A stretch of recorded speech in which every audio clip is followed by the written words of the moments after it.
Descubrimos un pergamino que contiene el relato de un testigo presencial de la crucifixión. Espero que lo que se menciona no sea cierto. Jesucristo no era humano.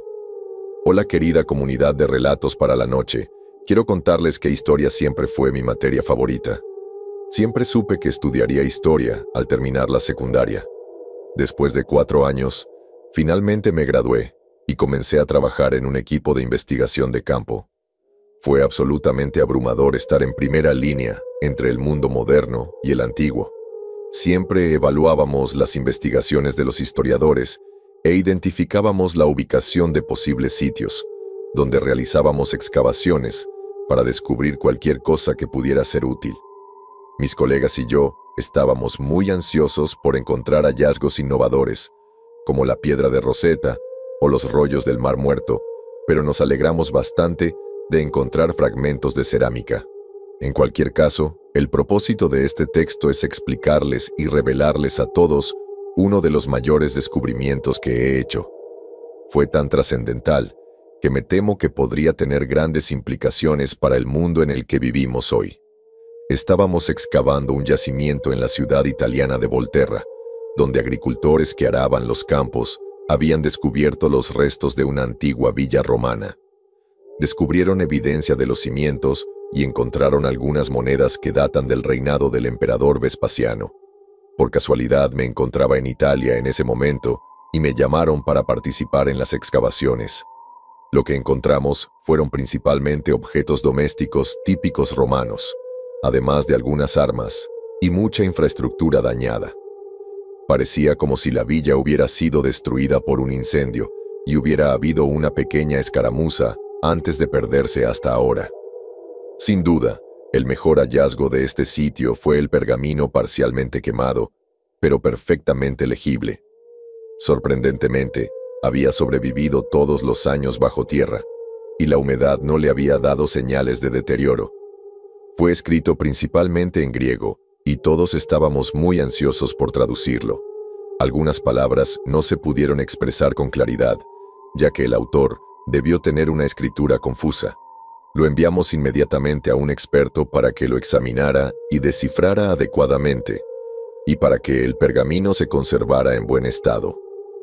Tendríamos que esperar unos meses antes de que los investigadores nos dieran alguna información sobre el contenido del pergamino. Los meses se convirtieron lentamente en años, y cualquier emoción que antes sintiera por los pergaminos se olvidó pronto. Casi me había olvidado de ellos, hasta que el profesor encargado de leerlos y estudiarlos me invitó a una conferencia especial. La emoción había resurgido en mí, y estaba seguro de que nos darían una mirada exclusiva al contenido del texto. A la conferencia solo asistimos yo y otras 10 personas presentes en la excavación. Nos dio copias impresas en inglés del texto completo para que lo leyéramos con tranquilidad antes de resumir rápidamente el tema del pergamino. Al parecer, fue escrito por un romano llamado Grato.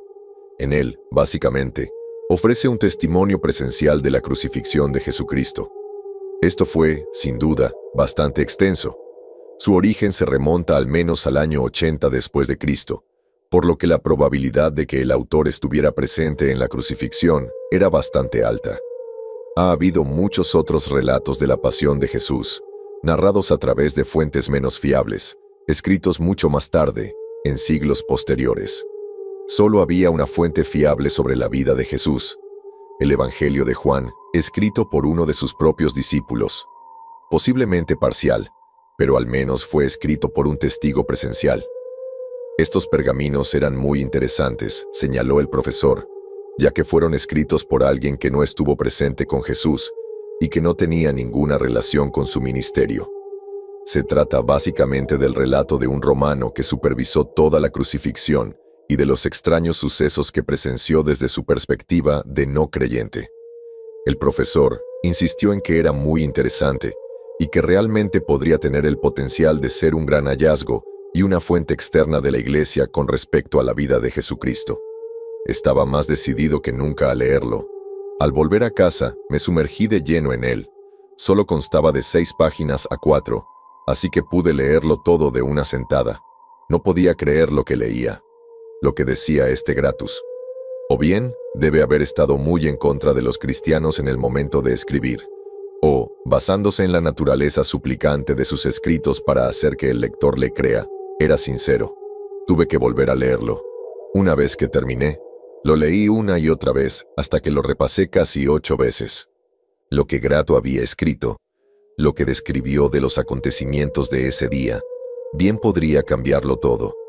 La idea fundamental de la fe cristiana podría verse comprometida por este testimonio. Y sería aterrador si fuera cierto.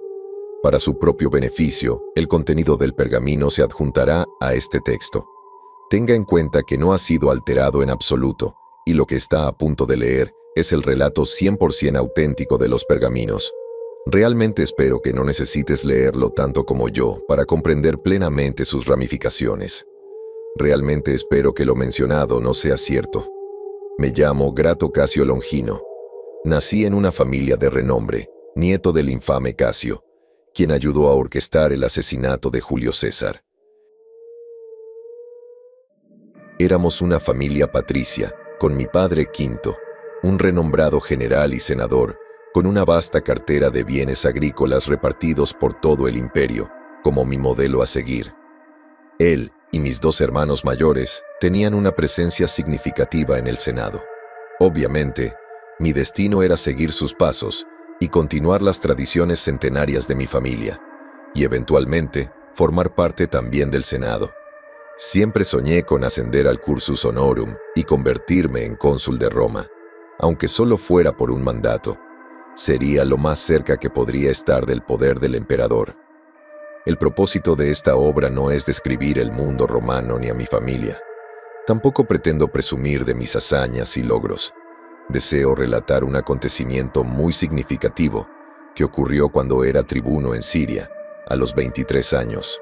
Uno de los primeros pasos que cualquier patricio romano debía dar para ascender al cursus honorum era servir durante un tiempo como tribunus laticlavius. Básicamente, este puesto duraba 3 años, durante los cuales debía colaborar estrechamente con el legado de la legión y ser el segundo al mando.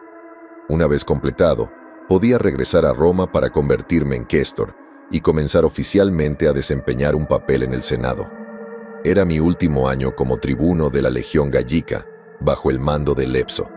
Gallica y la Legión Ferrata eran las únicas 2 con guarnición en Siria en ese momento, y trabajamos diligentemente para prevenir cualquier incursión de los partos hacia el este. Debido a esto, nuestra ayuda y presencia en la provincia de Judea se habían vuelto mínimas. Judea era lo que podríamos llamar un satélite de la provincia siria, cuya jurisdicción recaía en el gobernador de Siria. La distancia entre las provincias era demasiado grande para que una sola persona la pudiera cubrir, por lo que se eligió un prefecto para representar al gobernador. En este caso, el prefecto en ese momento era Póntico Pilato. Estaba desesperado por una mayor presencia militar romana en Judea, tras el aumento del número de patriotas judíos. Estos celotes siempre habían sido una molestia para los romanos en Galilea, pero ahora habían comenzado a extenderse hacia el sur, adentrándose en Judea, y empezaron a amenazar al propio Pilato. Al ver que estábamos en una época relativamente pacífica con los partos, Lepso me ordenó ir con un destacamento de una cohorte a Judea para reunirnos con Pilato en la capital, Cesarea. Tardamos casi una semana, con algunos problemas con bandidos locales antes de llegar. Al llegar, me encontré con el prefecto, quien me contó la situación en Judea. Se acercaba la festividad de la Pascua, en la que judíos de toda Palestina acudían en masa a Jerusalén para presentar sus respetos en el monte del templo. Como prefecto, era su deber viajar a Jerusalén y estar presente durante esta festividad para recordar a los judíos quién estaba a cargo y mantener el orden. Desde que asumió el cargo, el número de incidentes durante este evento tan concurrido había aumentado cada año. El año pasado, hubo un incidente en particular en el que la vida de Pilates se vio directamente en peligro. Supe de inmediato lo que mi compañero iba a hacer. Debíamos acompañar a Pilato a Jerusalén. Llevábamos casi 2 días en Jerusalén. Estaba de patrulla con algunos de mis hombres cuando grupos de judíos comenzaron a avanzar frenéticamente hacia la puerta norte. No paraban de gritar: «¡Hosana! «Hosana». Presa del pánico, ordené a los hombres que se dirigieran al patio del templo, a donde se dirigía la multitud. Un grupo grande de judíos solo podía significar problemas. Nos abrimos paso entre la multitud, todos con ramas de palma en sus manos y animando a alguna persona. Al ver el origen de la conmoción, pude comprender la situación completa.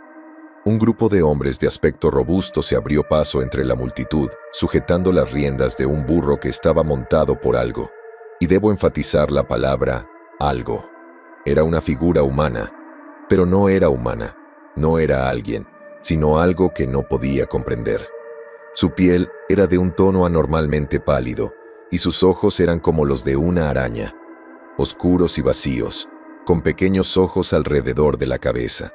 Su cabello era de un rojo negruzco con largas rastas que le caían por los hombros. Carecía de nariz humana y de boca. Nunca había visto algo así. Seguramente cualquier otra persona cuerda compartiría el mismo miedo y repulsión que yo.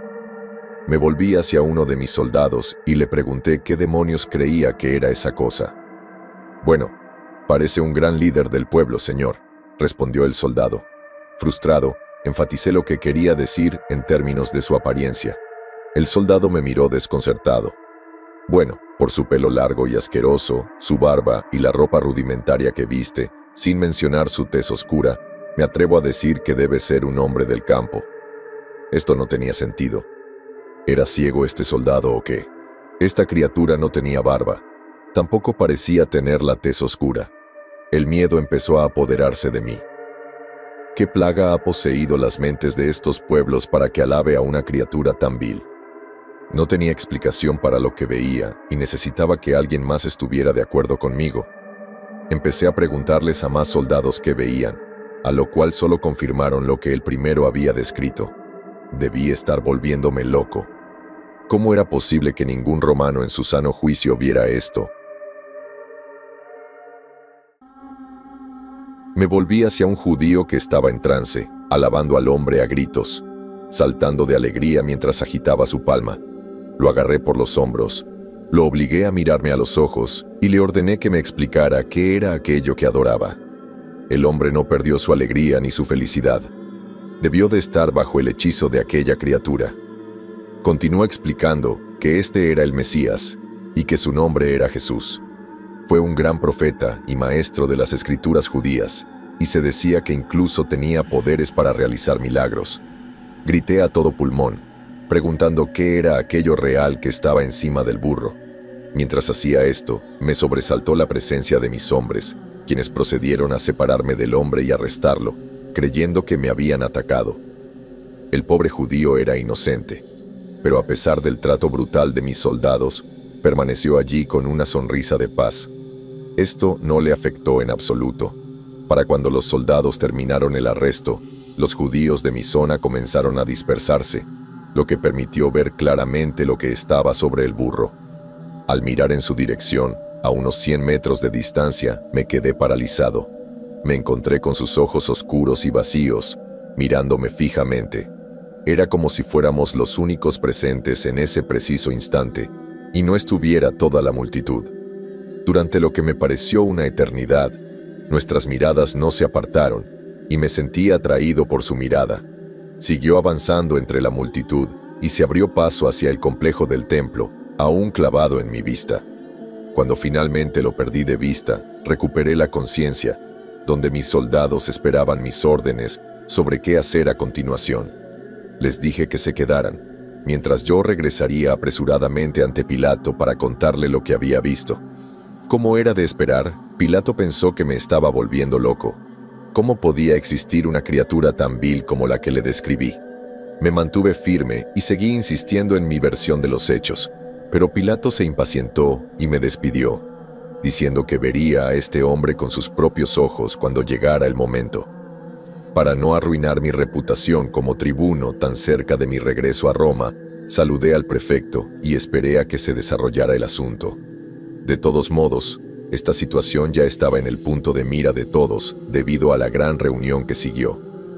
Finalmente llegó el momento de que Pilato viera al hombre con sus propios ojos. Tras ser arrestado por los sumos sacerdotes judíos, Esta criatura fue llevada ante Pilato para ser juzgada. Permanecí junto a Pilato durante toda la prueba, temblando de miedo. Tal como la última vez que lo vi, sus ojos vacíos clavados en mi alma durante toda la prueba. Solo quería gritarle por qué me había elegido, pero mi reputación me lo impidió. Cuando fue desestimado para un nuevo juicio, Pilato se me acercó y se rió, diciendo que debía tener un estándar muy alto para considerar a la gente común como monstruos horribles. No lo entendía, porque era el único que veía esa cosa horrible. Empezaba a pensar que tal vez me pasaba algo. Quizás me estaba volviendo loco, pero sinceramente no era posible. Esa cosa era tan clara en mi visión como el suelo sobre el que se asentaba. No era producto de mi imaginación. Estaba allí, en carne y hueso. Lo que ocurre en las siguientes 12 horas es que este Jesús es devuelto a Pilato para que tome la decisión final sobre su destino. Para contentar a la multitud, recurre a condenarlo a muerte por sedición. Lo llevan al Gólgota para ser crucificado, y yo supervisaría toda la ejecución. Durante toda la dura prueba de cargar la cruz por las calles, este Jesús no me soltó la mirada. Ya fueran sus ojos frontales o los de la nuca, siempre estaban fijos en mí. Al llegar al lugar de la crucifixión, comenzamos a colocarlo en la cruz. Tenía miedo de acercarme demasiado, pero el deber me lo impulsó. Lo pusimos en la cruz y agarré uno de sus pálidos brazos para clavarle la palma. Fue entonces cuando lo oí, una voz extraña en mi cabeza. Venía de esta criatura. Era muy nítida y no se parecía en nada a ninguna voz humana que hubiera escuchado antes. Me dijo estas palabras: clavado en la cruz, el plan de Dios será aún ocioso en la tierra. Vivirás para ver cuando Él venga a herir a los tuyos. No tenía ni la menor idea de lo que hablaba y me alejé lentamente. Estas palabras seguían resonando en mi cabeza. ¿Qué demonios significaba? Los soldados lo levantaron y la criatura colgaba de la cruz. Muchos de sus seguidores estaban allí, llorando y lamentándose en un profundo duelo. Una mujer en particular, que según supe era su madre, quedó destrozada al ver a su hijo colgado en la cruz. ¿Pero por qué? Esta cosa no era humana, mejor muerta que viva. A juzgar por las emociones de todos, la forma humana que esta criatura tenía para todos sus seguidores debía de haber sido brutalmente golpeada y casi muerta. Pero su verdadera forma no tenía ni un solo rasguño. Colgaba allí, tan viva como siempre, con esos malditos y horribles ojos clavados en mí. Pasaron 6 horas, y la forma humana de la criatura emitió un grito y unas palabras que no pude oír, pues no formaba parte de la criatura atrapada. Murió, pero el monstruo, con el que ya me había familiarizado demasiado, seguía vivo. Algunos seguidores cercanos bajaron el cuerpo y lo llevaron a una tumba. Todos los presentes estaban profundamente deprimidos y consternados por la pérdida de un modelo a seguir tan inspirador. La madre fue la última en salir de la tumba, emocionalmente muerta por el trauma del día. Mientras colocaban la piedra para sellar la tumba, vi en las sombras de la roca tallada la figura de aquella criatura, de pie, todavía mirando dentro de mi alma. Ahora bien, debido a la severidad de las acciones de Jesús contra la autoridad judía, todos temieron que sus seguidores vendrían en los próximos 3 días para reabrir la tumba, robar el cuerpo y andar proclamando que Él había resucitado de entre los muertos, como Él supuestamente había profetizado que haría. Para contentar a los judíos, Pilato ordenó que un destacamento de soldados montara guardia en la tumba durante los 3 días siguientes. Un centurión recibió la tarea de comandar a los soldados, pero yo sabía que todos estarían en peligro al desconocer la verdadera identidad de lo que yacía dentro. Insistí en acompañarlos y velar por ellos durante todo el proceso. Pronto me arrepentiré de esa decisión, porque lo que escribo a continuación es la mayor advertencia que puedo dar a todos aquellos que siguen a este hombre y se llaman cristianos. Por fin, había llegado el tercer y último día de guardia, y ya era de noche cerrada. No habíamos tenido problemas con la gente común en todo el tiempo, y estaba seguro de que la gente no iba a ser el problema. Sin embargo, Sabía que esa cosa seguía viva en la tumba. Saqué mi gladius y me paré junto a la piedra rodada. Pensar que esa cosa probablemente estaba al otro lado, a menos de 1 metro de mí, en esa noche fría y oscura, me aterrorizaba. Solo quería entrar y matarla si me era posible. Entonces sucedió algo extraño. El cielo se convirtió en una neblina roja y todo quedó en silencio. Todo. La ligera brisa que mantenía a los olivos en movimiento había cesado. El silencio de la tarde se volvió de repente más silencioso que la muerte misma. Me volví hacia mis soldados que permanecían congelados en su estado de sueño. Para mi horror, algo me llamó la atención. Había algo justo detrás de mí. Me giré y me encontré cara a cara con la criatura que me había estado acosando durante la última semana. De alguna manera, logró hacer rodar la piedra y liberarse. Me quedé sin palabras. Estaba seguro de que iba a morir. Este es el comienzo de la victoria. Esa misma voz crujiente que escuché en mi cabeza. ¿Qué victoria? ¿Contra quién? Zrenia, pensé, sin darme cuenta de que la criatura tenía acceso a mis pensamientos. Respondió, lo verás por ti mismo. Ya era suficiente. Iba a acabar con esto. Coloqué mi gladius y le di un golpe a la cosa. Gut. No se inmutó. Ni siquiera atravesé su carne. Mi espada lo atravesó, pero no le hizo ningún efecto a la criatura. Fue como si hubiera apuñalado a un fantasma. Pero esta cosa estaba justo frente a mí. Di otro golpe hacia su cuello. Esta vez, me encontré con el reflejo más rápido que jamás había visto. Logró bloquear mi golpe, aferrándose con fuerza al brazo que sostenía mi espada, y en un movimiento repentino fui lanzado al otro lado del patio. Nunca antes había sentido una fuerza tan sobrenatural. Al recuperar la compostura, miré hacia la criatura, solo para encontrarme con cientos de esos ojos negros y oscuros que me devolvían la mirada. Muchas figuras de la misma criatura estaban junto a la original. Se movían al unísono como un solo gran organismo. Lentamente, pasaron junto a mí y desaparecieron en la oscuridad que me rodeaba.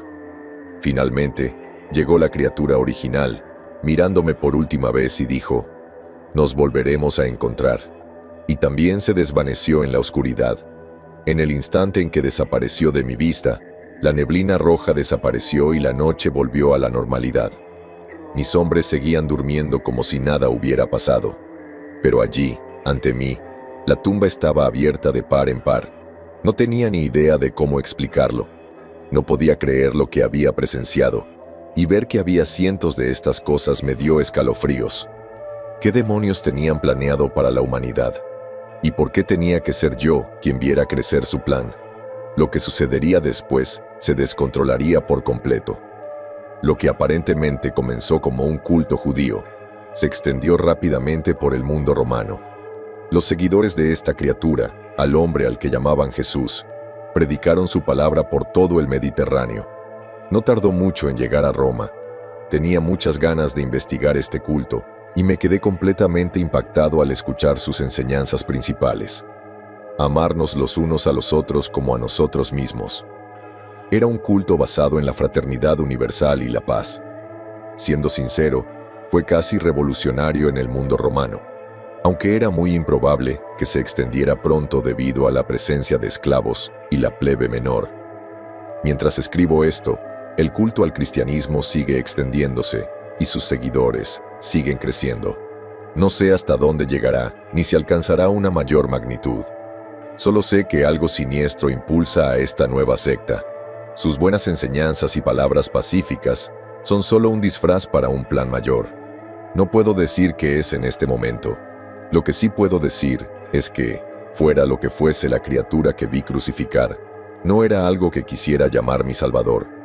Era la encarnación de algo mucho más oscuro de lo que jamás podría imaginar. Mi mayor esperanza es que esta secta desaparezca pronto en lugar de crecer más de lo que ya ha crecido. Finalmente, para terminar este texto, debo mencionar los extraños fenómenos que me sucedieron. Los años siguientes a la crucifixión, mi vida continuó con normalidad. Estaba casado con una hermosa joven y comencé a ascender en el cursus honorum. Pero los años se convirtieron en décadas y algo extraño me estaba sucediendo. Por alguna razón, no envejecía. Mi cuerpo permaneció congelado en el tiempo, como mi yo de 23 años. No lo entendía. Mi esposa envejeció hasta convertirse en una anciana, hasta que sucumbió a la vejez. Sin embargo, aquí sigo, a los 96 años, sin una sola arruga en la cara, tan en forma y guapo como siempre. Una bendición, dirían algunos, pero yo la considero más bien una maldición. Es su plan, después de todo. Se supone que debo presenciarlo, sea cuando sea. Espero y rezo a Júpiter para que cuando alguien lea esto, no sea demasiado tarde. Encuéntrame. Si el mundo aún no ha terminado, estoy seguro de que estaré allí en algún lugar. Tenemos que detenerlos. Ahora sabes la verdad, igual que yo. Es solo cuestión de tiempo hasta que regresen. Por favor, si encontraste este pergamino, encuéntrame, o ellos te encontrarán a ti.